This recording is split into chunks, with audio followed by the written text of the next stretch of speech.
Good afternoon students. बच्चों आज पढ़ेंगे method of solving a pair of linear equation. तो लीनियर इक्वेशंस के पेयर को हम कैसे सॉल्व करेंगे, तो कैसे इनके सॉल्यूशंस निकालेंगे। तो यहाँ बहुत से मेथड हैं पेयर ऑफ लीनियर इक्वेशंस के निकालने के लिए, सॉल्यूशन निकालने के लिए। तो जैसे पहले कल पढ़ा था हमने ग्राफिकल मेथड, जो ग्राफ बनाया था हमने। तो एक आ गया हमारा ग्राफिकल मेथड, इसे ज्योमेट्रिकल मेथड भी कहते हैं। और उसके बाद substitution method, elimination method, cross multiplication method. तो ये इस बुक में हमारे यहाँ पे चारों मेथड दिए गए हैं। तो एक मेथड हमने कल किया, आपने ग्राफिकल ग्राफ बनाया हमने। बाकी तीन मेथड अलग अलग एक्सरसाइज में अलग अलग तरह के हम करेंगे। तो इन तीनों को हम अलजेब्रिकल मेथड भी कहते हैं। तो ये अलजेब्रिकल मेथड है सॉल्व करने के लिए, वो ज्योमेट्रिकल मेथड है ग्राफ बना के दिखाने के लिए। तो कल हमने ग्राफ बनाया था, तो उसमें मैंने ये बनाए थे वहाँ पे कि या तो दोनों इक्वेशंस की जो लाइंस हैं या तो इंटरसेक्ट करेंगी एक पॉइंट पे, या पैरेलल होंगी, और या इनफाइनाइट या ये कोइंसाइड करेंगी एक दूसरे पे। तो अगर वहाँ से हमने इसका सोल्यूशन निकालना, तो कैसे निकालना है सोल्यूशन कि अगर तो लाइंस इंटरसेक्ट करती हैं एक पॉइंट पे, देयरफॉर एक कॉमन पॉइंट दोनों का हो गया, एक कॉमन सोल्यूशन दोनों का हो गया। तो यही इसका सोल्यूशन होगा, इसे हम यूनिक सोल्यूशन कहते हैं। अगर ये लाइंस क्या आएंगी, पैरेलल आएंगी, तो कोई भी इनका कॉमन पॉइंट नहीं आ रहा है, इसका मतलब कोई सोल्यूशन नहीं, इनका नो सोल्यूशन हो गया। अगर ये एक लाइन दूसरी लाइन के ऊपर, दोनों लाइन एक ही लाइन बनती हैं तो कंसाइड करती हैं, तो आप देखो कि हर एक पॉइंट उसका भी उसी लाइन का है, हर एक पॉइंट उसका भी है। तो बहुत से पॉइंट जो हैं वो एक दूसरे को इंटरसेक्ट कर रहे हैं, एक दूसरे के पॉइंट सेम पॉइंट आ रहे हैं सबके। तो इसका मतलब इसके इनफाइनेटली मैनी सोल्यूशन होंगे। अगर हमने इससे सोल्यूशन निकालने हो तो अगर when the lines intersect then the equation have unique solution. If the lines are parallel, then equation have no solution. If the lines coincide each other, then the equations have infinitely many solution. अब हम ये तो हमने कल graph बना लिया था। अब हम चलते हैं सब्स्टिट्यूशन मेथड। ये एक्सरसाइज 3.12 में है, पूरी सब्स्टिट्यूशन मेथड से है पूरी एक्सरसाइज। इसके कुछ क्वेश्चन लेते हैं। फर्स्ट क्वेश्चन है solve the following pair of linear equation by substitution method. यहाँ आपने सब्स्टिट्यूशन मेथड से ही करना है। हर एक क्वेश्चन चारों मेथड से निकल सकता है, मगर आपको जो मेथड वहाँ स्पेसिफाई किया होगा वही आपने मेथड करना है, नहीं तो क्वेश्चन गलत हो जाएगा। अगर उन्होंने सब्स्टिट्यूशन कहा है तो सब्स्टिट्यूशन से करना है, एलिमिनेशन कहा है तो एलिमिनेशन से, क्रॉस मल्टीप्लिकेशन कहा है तो उससे करना है, ग्राफिकली कहा है तो ग्राफिकली ही करना है। तो निकलते चारों मेथड से ये निकल जाते हैं। तो यहाँ पे सब्स्टिट्यूशन मेथड कैसे करना है, इसे थोड़ा सा एक क्वेश्चन मैं थोड़ा ज़्यादा आस्ता आस्ता समझाऊंगा। उसी तरीके से सारे क्वेश्चन इसी तरह से हैं, तो आप थोड़ा अच्छी तरह से समझिए इस बात को। अगर नहीं समझ आती तो वीडियो को दोबारा लगा के, पॉज करके दोबारा लगा के आप बार बार इसे देख सकते हो कि कैसे ये आया है। जैसे ये तो क्वेश्चन बहुत ही आसान है। इसकी पेयर दिया होगा इक्वेशन का, यहाँ दिया x प्लस वाई एक इक्वेशन दी गई है, x माइनस वाई एक इक्वेशन दी गई है, x minus y is equal to 4 एक दी गई है, x plus y is equal to 14 एक दी गई है।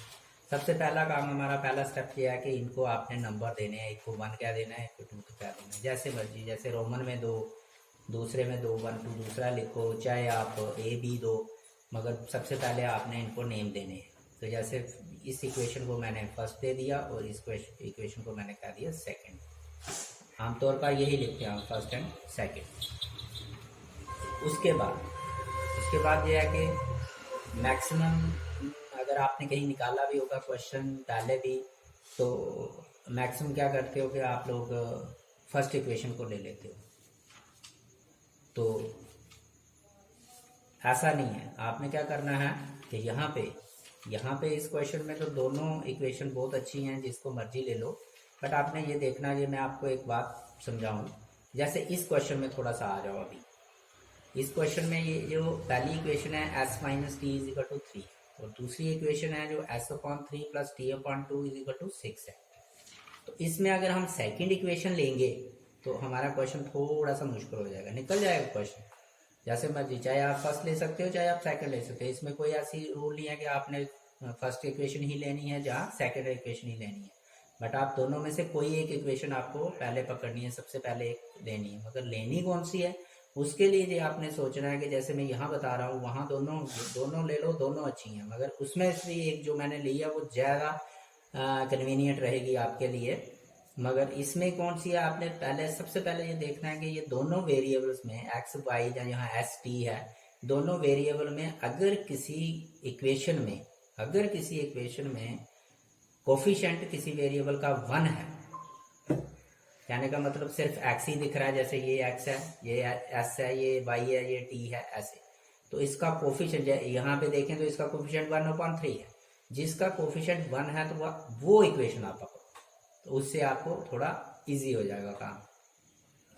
तो इसमें इस क्वेश्चन में क्या है कि दोनों के यहाँ भी x का कोफिशिएंट 1 है, y का कोफिशिएंट 1 है, इधर भी x का कोफिशिएंट 1 है, इधर y का, दोनों की वो बात सेम है। तो बट मैंने फिर भी सेकंड इक्वेशन ली, फर्स्ट नहीं ली।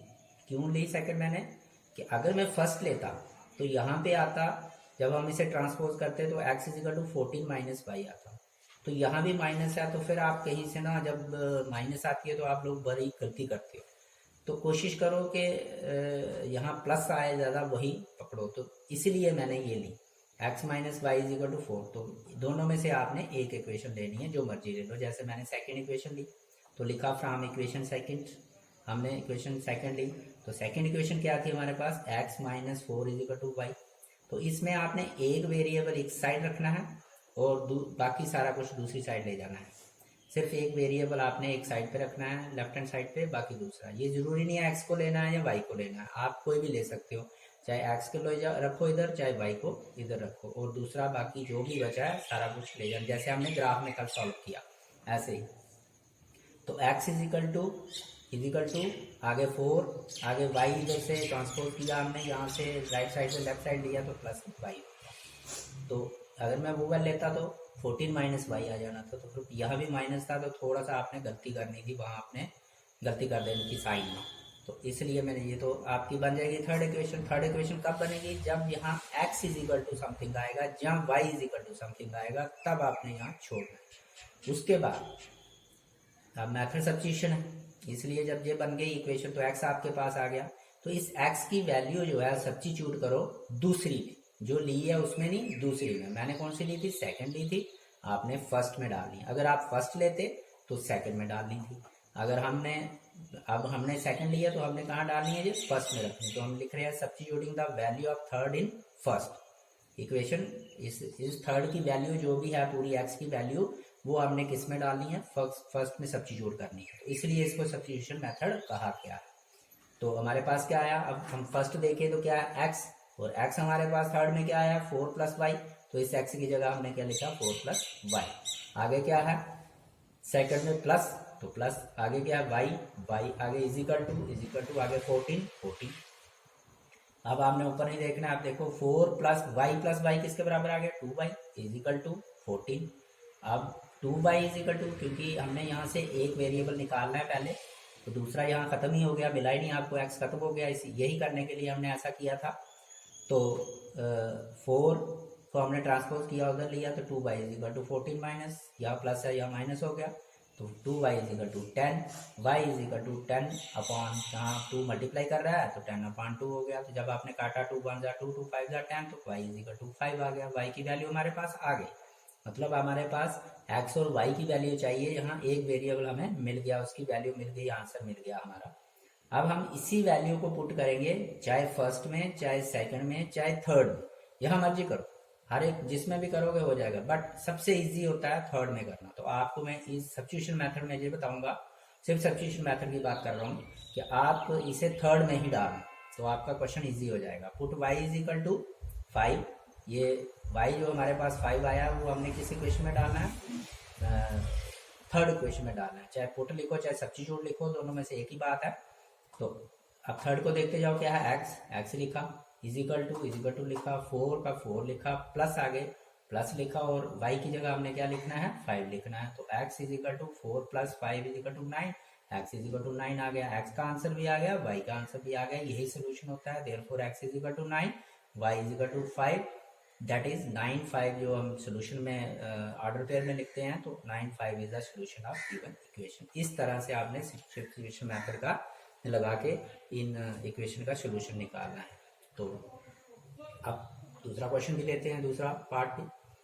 तो मैंने पहले बोला है s minus t is equal to 3 और s upon 3 plus t upon 2 is equal to 6, ये आ गया। एक को हमने क्या दिया फर्स्ट इक्वेशन, और दूसरी में थोड़ा सा क्या है कि डिनोमिनेटर में है 3 और 2, तो वहाँ अगर हम डायरेक्ट वैसा करें तो आपको मुश्किल हो जाता है क्वेश्चन को, तो थोड़ा सा इस इक्वेशन को सॉल्व करके थोड़ा इजी इक्वेशन बनाते हैं, रिड्यूस करते हैं इक्वेशन को।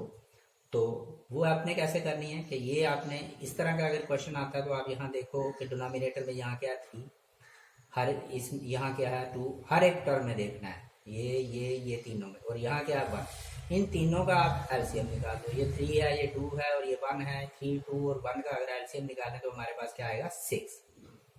तो आप क्या करो, इस 6 से सबको मल्टीप्लाई कर दो। तो मैंने लिखा मल्टीप्लाइंग थ्रू आउट बाई 6, इन तीनों को बोथ साइड भी लिख सकते हो आप, तो इन तीनों को आप 6 से मल्टीप्लाई, जो आपका एलसीएम आता है उससे मल्टीप्लाई कर दो, तो आपकी इक्वेशन जो इजी बन जाएगी। ये डिनोमिनेटर हट जाएंगे नीचे से, तो ये 6 into s upon 3 plus 6 into t upon 2 plus is equal to 6 into 6, तो सबको 6 से मल्टीप्लाई करना। जब आप ये सॉल्व करोगे, काटोगे, तो 3 1 जा 3, 3 2 जा 6, ये 2s बन गया, प्लस 2 3 जा 6, ये 3t बन गया, इज इक्वल टू 6 6 जा 36, ये 36 बन गया। तो ये बन गई हमारी सेकेंड क्वेश्चन, तो वो बन गया उसी तरह से क्वेश्चन। अब इस इक्वेशन में अगर हम सेकेंड इक्वेशन को ले लें तो हमारा क्वेश्चन मुश्किल बन जाएगा, निकल जाएगा मजे से, बट मुश्किल बनेगा। तो यही मैंने समझाया था, क्योंकि इसके दोनों कोफिशिएंट जो हैं, एक का 2 है, एक का 3 है, 1 नहीं है, इनके दोनों के 1 है। अगर दोनों के बजाय एक में भी 1 होता तो तब भी हम इसे पकड़ते तो हमारा क्वेश्चन थोड़ा इजी रहता। तो इसीलिए अब मैंने फर्स्ट इक्वेशन ली, और जानबूझ के वो मैंने सेकंड ली थी, इसलिए कि ये समझाने के लिए कि आप कोई भी ले सकते हो। तो first equation, from equation first we get, first equation क्या है, s minus t is equal to 3, तो इसका मतलब s इज इक्वल टू 3, और t जब ट्रांसपोज किया उधर ले गए दूसरी साइड पे, तो हमारे पास क्या आया 3 प्लस टी हो गया, ये थर्ड इक्वेशन बन गई। ऐसा आ गया, मतलब मैंने बोला था एक वेरिएबल आपको रखना है, तो इस साइड बाकी सारा कुछ दूसरी साइड लेना है, तो ये आ गया आपके पास s की वैल्यू, एक वेरिएबल की वैल्यू आ गई। तो चाहे एक्चुअल वैल्यू नहीं आई, मगर ये थर्ड इक्वेशन बन गई आपकी। उसी तरह से जैसे यहाँ लिखा था सब्स्टिट्यूटिंग द वैल्यू, यहाँ भी substituting the value of equation third. अब equation third in equation second लिखना है, वहां फर्स्ट लिखा था क्योंकि हमने सेकंड ली थी, यहाँ हमने फर्स्ट ली है तो सेकंड में डालना है, तो इक्वेशन सेकंड वी गेट। तो आप सेकंड को देखते जाओ, तो सेकंड कहाँ है, ये हमारे पास 2 मल्टीप्लाई एक्स, तो 2 मल्टीप्लाई एस, एस क्या है हमारे पास पूरा 3 प्लस टी, तो उसकी जगह 3 प्लस टी। अब यहाँ ब्रैकेट जरूर डालनी है, क्योंकि आप ये बाइनोमियल है, बीच में 2 टर्म्स हैं, इसलिए ये ब्रैकेट जरूर डालनी है। 2 मल्टीप्लाई 3 प्लस टी, आगे आपके पास प्लस, वो प्लस लिखा, आगे देख देख के लिखना है 3t लिखा, आगे इजिकल टू लिखा, आगे 36 है 36 लिखा। उसके बाद आपने क्या किया, इसको आपने खोलना है, मल्टीप्लाई करना है, 2 into 3 6 plus 2 into t 2t plus 3t is equal to 36। अब यहाँ से s जो है वो गुम हो चुका है, तो 6 प्लस 2t 3t दोनों को प्लस किया तो कितना आया 5t, 6 plus 5t is equal to 36, 5t is equal to 6 को उधर साइड ले जाओ, सॉल्व करो इसको, 5t is equal to 36 minus 6 ये 30, तो t इज इक्वल टू 30/5, काट के 5 1 जार 5 5 6 जार 30, तो t इज इक्वल टू 6। तो एक वेरिएबल की वैल्यू जो है t की हमें मिल गई, t हमारे पास क्या आ गया 6। उसी तरह से जैसे वहां किया, तो t is equal to 6 in equation third. अब इसको थर्ड, ये भी आप फर्स्ट में या सेकंड में कर सकते थे, मगर सबसे इजी होती है थर्ड, हमने इजी बना के रखी होती है, तो थर्ड में आपने करना है। t is equal to 6 in equation third we get, तो s is equal to 3 plus 6, मतलब 3 प्लस t की जगह 6 डालना है, तो 3 प्लस 9 बराबर होता है, तो s की वैल्यू 9 आ गई और t की वैल्यू 6 आ गई। तो यही इसका सोल्यूशन हो गया, इस इक्वेशन, इस पेयर ऑफ इक्वेशन का ये सोल्यूशन हो गया। तो इस तरह से आपने ये क्वेश्चन निकालने हैं। तो अब इनकी वेरिफिकेशन भी होती है कि आपने देखना है कि आपका ये आंसर ठीक है या नहीं ठीक है। तो कई बार पेपर में आता भी है कि वेरीफाई योर आंसर या चेक योर आंसर, तो नहीं भी आता तब भी आप देखो अपना क्वेश्चन बिना के क्या ये हमारा ठीक है या नहीं है। तो मैं इस पहले क्वेश्चन की यहाँ पे वेरिफिकेशन करता हूँ कि किस तरह का तरीके से आपने वेरिफिकेशन करनी है। तो जैसे हमारे पास x आ गया 9 और y आ गया आपके पास 5, तो आप कैसे देखेंगे, दोनों इक्वेशन में आपने पुट करके देखना है। पहली इक्वेशन आपके पास x plus y is equal to 14, तो x की जगह आप 9 डालो, 9 प्लस y की जगह आप 5 डालो, इज इक्वल टू 14 पहले लिखा हुआ है, तो ये 9 प्लस 5 14, 14 इज इक्वल टू 14 आया, therefore LHS is equal to RHSI। तो ये वेरीफाई हो गया। इसका मतलब ये एक इक्वेशन तो सेटिस्फाई हो रही है इससे कि ये यहाँ पे हमें ये ठीक निकला ये आंसर, ये equation satisfy. Left hand side equation वही होती है जिसमें left hand side is equal to right hand side बराबर हो, जैसे कल बताया था मैंने। अब दूसरी इक्वेशन में भी पुट करेंगे, वो है x minus y is equal to 4, तो x की जगह आपने क्या लेना है 9, माइनस वाई की जगह क्या लेना है 5 is equal to 4, 9 minus y 4, 9 minus 5 is equal to 4, 4 is equal to 4, तो ये भी left hand side right hand side के बराबर हो गई, तो हैंस वेरीफाइड हो गई। तो आप ये नहीं भी आएगा होगा पेपर में जहाँ कहीं भी, तो आप यहाँ रफ में भी निकाल के दे सकते हो कि हमारा क्वेश्चन ठीक है या नहीं ठीक, सोल्यूशन ठीक निकला है या नहीं ठीक निकला है, ये वेरिफिकेशन हो गई।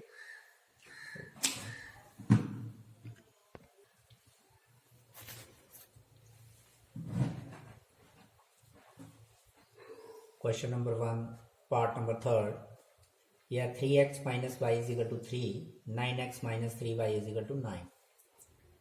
Solution 3x minus y is equal to 3 इसको फर्स्ट इक्वेशन दे दिया और 9x माइनस 3y ये सेकंड इक्वेशन। सबसे पहले आपने इक्वेशन के नाम देने हैं, नंबर देने हैं, नाम देने हैं, 1 और 2 हो गया।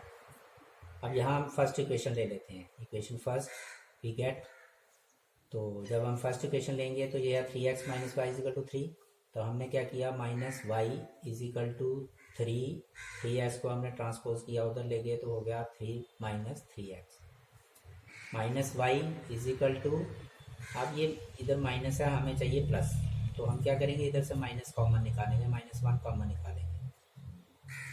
तो कॉमन निकाला तो ये 3 माइनस का हो गया क्योंकि यहाँ प्लस का है और ये माइनस का है तो ये प्लस का हो गया, तो -3 प्लस 3x हो गया, तो माइनस माइनस कैंसिल हो गया, तो y is equal to 3x plus का है उसको पहले लिख दिया -3, 3x माइनस 3, ये हमारे पास थर्ड इक्वेशन बन गई। अब हमने सब्स्टिट्यूट करना है उसी तरीके से जैसे दो पार्ट हमने पहले किए, the value of third in equation second. अब सेकंड में क्यों करनी है, हमने फर्स्ट ली है तो सेकंड में करनी है, तो इन इक्वेशन सेकंड जब हमने सेकंड में किया तो सेकंड इक्वेशन क्या है 9x, तो लिखा 9x, आ गया -3 इंटू वाई, 3 मल्टीप्लाई वाई, अब वाई हमारे पास क्या है 3x माइनस 3, तो हम 3x माइनस 3, मगर आपने ब्रैकेट में डालना है क्योंकि फिर मैंने कहा ये बाइनोमियल है इसलिए आपको इसे एक से ज़्यादा टर्म है तो आपने ये इसमें ब्रैकेट में डालना, इज इक्वल टू देख के इज इक्वल टू 9, उसके बाद 9x minus 3 into 3 9x, minus into minus plus 3 into 3 9 is equal to 9, 9x cancel हो गया तो बच गया 9 इज इक्वल टू 9। अब यहाँ क्या हुआ है, यहाँ पे आके जैसे हमने दो पहले क्वेश्चन निकाले तो पहले हमारा एक वेरिएबल निकलता था और उसकी वैल्यू पुट करते, दूसरा निकलता तो सोल्यूशन निकलता था, मगर यहाँ वेरिएबल ही खत्म हो गया, एक्स भी नहीं बचा वाई भी नहीं बचा, दोनों के दोनों वेरिएबल यहाँ पे नहीं है। तो जब वेरिएबल नहीं दिखता तो क्या करें, आप सोल्यूशन कौन सा दें हम यहाँ, तो यहाँ पे आपने थोड़ा सा चीज़ समझनी है कि जब यहाँ पे वेरिएबल नहीं बचता तो उसके बाद आपने देखना है कि ये जो left hand side right hand side बराबर है तो इसे कहते हैं ट्रू स्टेटमेंट, अगर है तो बिल्कुल ठीक है, अगर ये इक्वल नहीं होते, फॉर एग्जांपल ऐसा होता कि 3 इज इक्वल टू 7 होता या कुछ और 8 इज इक्वल टू 10 होता, इस तरह का होता, तो ये left hand side right hand side बराबर नहीं है तो स्टेटमेंट क्या हो जाएगी, फॉल्स हो जाएगी। तो अगर स्टेटमेंट जो है वो ट्रू है तो तब इनका जो सोल्यूशन है वो इनफाइनेटली मैनी सोल्यूशन होंगे, तो तब हम लिखेंगे the pair of linear equation has infinitely many solution. अगर ये स्टेटमेंट फॉल्स आता, ये भी किसी क्वेश्चन में ये भी आ सकता है कि ये दोनों left hand side right hand side बराबर नहीं होंगे, कि जब वेरिएबल खत्म हो जाएंगे तब की बात कर रहा हूँ मैं, तो तब आपको एक्स और वाई नहीं दिखेंगे। तो तब अगर स्टेटमेंट फॉल्स आती है, जैसे ये 2 लिखा है हमने, तो तब पेयर ऑफ लीनियर इक्वेशन आपने तब सोल्यूशन क्या देना है, आपने हैज नो सोल्यूशन। तब इसका कोई सोल्यूशन नहीं होगा, तो हैज नो देना, बताना आपने को क्या सोल्यूशन, क्योंकि हमें पूछा गया सॉल्व कीजिए, तो इसलिए यहाँ इनफाइनाइटली मैनी सोल्यूशन, इस क्वेश्चन में इनफाइनाइटली मैनी सोल्यूशन। और उसमें अगर ऐसा आएगा, ये हो सकता है ऐसा भी कोई क्वेश्चन आए जिसमें ये स्टेटमेंट ऐसी बन जाए कि ये फॉल्स बन जाए, तो तब आपने वहां देना कि ये फॉल्स आई है statement, therefore the statement is false, तो hence the pair of linear equation has no solution. ये आगे जैसे ग्राफ में मैंने बताया कि दोनों लाइन से इंटरसेक्ट करती है, यूनिक सोल्यूशन बनता है, तो हम पहले दोनों पार्ट्स में यूनिक सोल्यूशन निकाला हमने। यूनिक होता है एक सोल्यूशन, तो अगर पैरेलल है तो नो सोल्यूशन, अगर कोइंसाइड करती हैं तो इनफाइनाइटली मैनी सोल्यूशन। तो यहाँ भी तीनों सोल्यूशन आते हैं। तो इस तरह से ये क्वेश्चन मैंने इसीलिए पार्ट लिया क्योंकि इसमें ये चीज़ आनी थी कि वेरिएबल खत्म हो जाने थे तो कौन सा सोल्यूशन बनना था, इनफाइनाइटली मैनी सोल्यूशन बनना था या नो सोल्यूशन बनना था। आगे जो 3-4 पार्ट हैं इसके, इस क्वेश्चन के, वो आपने खुद निकालने हैं। तो अब मैं सेकंड क्वेश्चन अभी नहीं लेता, थर्ड क्वेश्चन लेता हूँ। सेकंड क्वेश्चन अगली वीडियो में करवा दूंगा मैं। तो थर्ड क्वेश्चन का फर्स्ट पार्ट है, छोटा सा क्वेश्चन है और बहुत ही इंपॉर्टेंट क्वेश्चन है, बहुत ही बार पेपर में आया हुआ है, एग्जाम में आया हुआ है। द क्वेश्चन है difference between the 2 number is 26 and 1 number is 3 times the other, find the. ये स्टेटमेंट क्वेश्चन दिए गए हैं, यहाँ पे आगे इक्वेशन बना के नहीं दी, तो हमारा काम है पहले इक्वेशन से बनाना, फिर उसके बाद हमें क्वेश्चन निकालना। तो पहले क्वेश्चन को समझना है अच्छी तरह से, क्या है कि डिफरेंस बिटवीन द 2 नंबर, ऐसे 2 नंबर हैं जिनका डिफरेंस होता है माइनस करना, एक दूसरे से सब्ट्रैक्ट करके। तो जिन दोनों का डिफरेंस आ रहा है 26, ये बताया, और दूसरा बताया कि अगर उनमें से एक नंबर जो है वो दूसरे नंबर के 3 टाइम्स बड़ा है, मतलब 3 गुना बड़ा है, एक नंबर दूसरे से 3 गुना बड़ा है। ये दोनों चीजें यहाँ पे बताई। एक ये बताया कि डिफरेंस बिटवीन दोनों का डिफरेंस जो है वो 26 है, और दूसरा एक नंबर दूसरे से 3 गुना बड़ा है। तो ये हमने इस क्वेश्चन, इसके लिए ऐसे हमने कल किया था ऐसे ही, let 1 number is equal to, यहाँ 2 नंबर हैं, 2 नंबर को अलग अलग लेट कर दो। तो एक को मान लो, एक नंबर को हमने x कह दिया और दूसरे को हमने y कह दिया। जब आप इकट्ठी एक ही स्टेटमेंट लिख सकते हो, let the numbers are x and y। तो अगर हमने एक को 1 किया और दूसरे को y लेट किया, मान लिया, तो as per first given condition वो कहता है कि दोनों का डिफरेंस जो है वो 26 है, तो हमने लिख दिया x minus y is equal to 26। But हम y माइनस x भी लिख सकते थे 26, क्योंकि यहाँ ये नहीं कहा कि हमने x बड़ा लिया है छोटा लिया है। तो आप कह सकते हो कि x हमने बड़ा लिया है या छोटा लिया, नहीं भी कहो तो हमें पता है कि अगर हमने x माइनस वाई किया तो इसका मतलब x बड़ा नंबर है और y छोटा नंबर है। तो ये कंडीशन बन गई। दूसरी कंडीशन एज पर सेकंड गिवन कंडीशन क्या है कि 1 number is the 3 times the other, कि 1 नंबर, तो फिर हमने 1 नंबर वही लेना जो 1 वाला लिया, अप्लाई y। तो ये दूसरी कंडीशन बन गई। तो यहाँ से तीसरी इक्वेशन, जैसे हम थर्ड इक्वेशन को बनाते हैं, पहले लेते हैं फर्स्ट लेके या सेकंड लेके, वो पहले ही दिख रही है इस तरह से। पहले ही हमारे पास एक वेरिएबल पूरा का पूरा x is equal to, x की वैल्यू या y की वैल्यू चाहिए होती है, हमें x की वैल्यू हमारे पास आ चुकी है। तो हम थर्ड इक्वेशन ही नहीं बनाते, हम सीधा डायरेक्ट आप क्या करते हैं, substituting the value of second, इसी की वैल्यू हम अब फर्स्ट में पुट करेंगे, दूसरी में। तो सब्स्टिट्यूट की फर्स्ट में, फर्स्ट क्या है x, तो x की जगह हम क्या रखेंगे 3y minus minus y is equal to 26। ये हो गया। आप 3y में से 1y निकाला तो आ गया 2y इज इक्वल टू 26। तो अब यहाँ चलते हैं, तो y के इसके बराबर होएगा 2 जो है वो मल्टीप्लाई कर रहा है 26/2, तो काटा आपने 2 1 जा 2 2 13 जा, तो y इज इक्वल टू 13 आ गया। एक नंबर आपको ये वाला y नंबर जो है मिल गया। दूसरा नंबर निकालने के लिए उसी तरह से put y is equal to 13 in equation. अब किस में करना है, फर्स्ट में भी कर सकते हैं, सेकंड में, मगर सेकंड इजी है, सेकंड में करेंगे। तो therefore x is equal to, तो 3 इंटू वाई, 3 मल्टीप्लाई वाई आपके पास क्या है 13, वाई की जगह 13 रखा, 3 मल्टीप्लाई 13 होता है 39, तो x इज इक्वल टू 39 आ गया। दूसरा नंबर भी हमारे पास आ गया 39। तो रिक्वायर्ड नंबर्स क्या हो गए, जो हमारे रिक्वायर्ड नंबर्स आर, एक 39 और दूसरा 30। तो अब हम थोड़ा सा चेक भी कर लेते हैं, इसे रफली में ही कर लेते हैं। तो पहली कंडीशन है कि दोनों का डिफरेंस 26, तो 39 में से 30 निकालो तो 26 आता है। दूसरे में 1 नंबर, पहला नंबर जो मतलब एक नंबर, तो एक नंबर 13 ये ले लिया हमने 39 is equal to 3 times the other, तो 3 इंटू अदर क्या निकाला हमने 13, 3 टाइम्स द अदर, तो दोनों को मल्टीप्लाई किया तो ये आ गया 39, तो ये 39 के बराबर हो गया। दोनों कंडीशन हमारी सेटिस्फाई हो रही हैं। तो ये बहुत इंपॉर्टेंट क्वेश्चन है। तो इस तरह से आपने ये क्वेश्चन निकालने हैं।